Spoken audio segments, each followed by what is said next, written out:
as part of the wildfire response, Geosyntec as a firm, and especially in Southern California, has been innovating that practice for many years. I think when I remember back to the 2008 fire, where we could see ash pluming out over the ocean from the foothills here, that was, I think, my first exposure to what we could do as a firm. And we could deploy people really fast.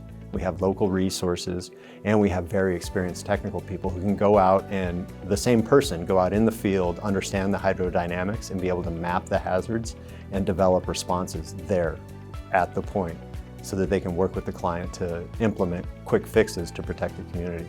And I don't think when you send out just a group of people to map and then bring out another wave of people to figure out what the hazards are, you're not nearly as efficient.